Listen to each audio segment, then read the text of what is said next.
姑娘，你要知道嘞，戴避孕套不算强奸。你身为警察，你能说出这样的话？戴避孕套不属于强奸，那么戴手套杀人也不算杀人。女教师被校长安排去应酬酒局，结果被当地土地所所长灌醉，并拖进屋子内实施了侵犯。女教师为此四处奔波鸣不平，结果当地派出所指导员竟公然放话称带了安全措施就不属于侵犯。如果女教师再敢肆意妄为，那么他们就以诽谤为由把女教师关进小黑屋。如此毫无人性的行为，气得女教师直接喊来媒体，扬言就算自己的丑事外扬，也要让为非作歹之人付出代价。这究竟是怎么回事呢？据女教师周女士所述，自己永远不会忘记那绝望的一天。当时学校内组织了一场宣传活动，当地的各路领导纷纷前来坐镇，给足了学校校长的面子。而校长为了感谢领导们的到来，于是在活动结束后的中午，邀请领导们去附近饭店就餐。要知道，在工作时间饮酒已经违反了相关条例，但这些所谓的领导却不把条例放在眼里。更令人气愤的是，校长还选了几名貌美女教师，强迫他们去饭店陪领导喝酒。要知道，他们可是教书育人的老师，却被逼成了陪酒机器，这哪是人能干出来的事？但这些教师又不能抗拒，毕竟如果违反校长命令，以后在学校的日子一定不会好过。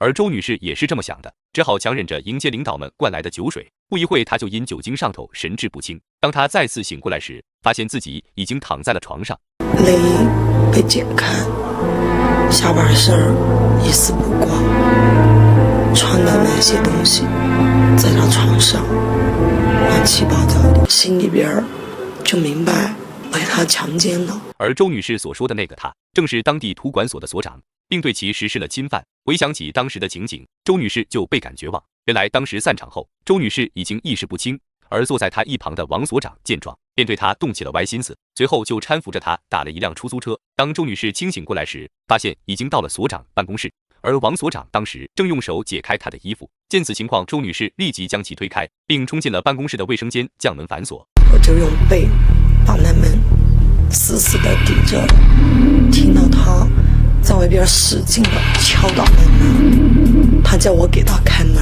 周女士自认为会平安无事，怎料王所长竟蹬着卫生间外的梯子从窗户内跳了进来。在一番拉扯下，周女士再次酒精上头，随后瘫坐在地上，意识逐渐模糊。当她重新苏醒过来时，发现身上已经一丝不挂，并且地上还有一个使用过的小雨伞。此时她才意识到自己被侵犯了。她思索再三后，将此事告诉了男友。本以为男友会帮她讨说法，可换来的却是责骂。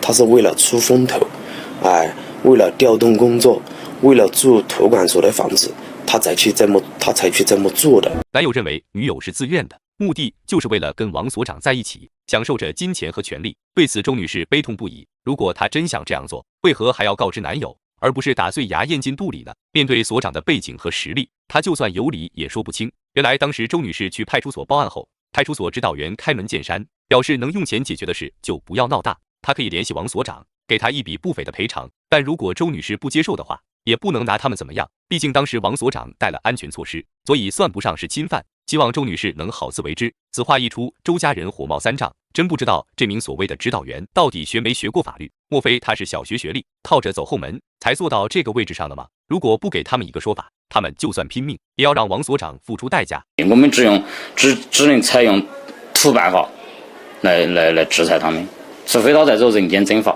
而经过周家人的努力，以及各路媒体的关注和曝光，此事终于迎来了转折。犯罪嫌疑人王某被依法逮捕，派出所指导员以及相关责任人也都受到了开除处分。但对于周女士来说，即便他们化成灰，也难以消除她心头之恨。对此，你们有何看法呢？我们下期再见。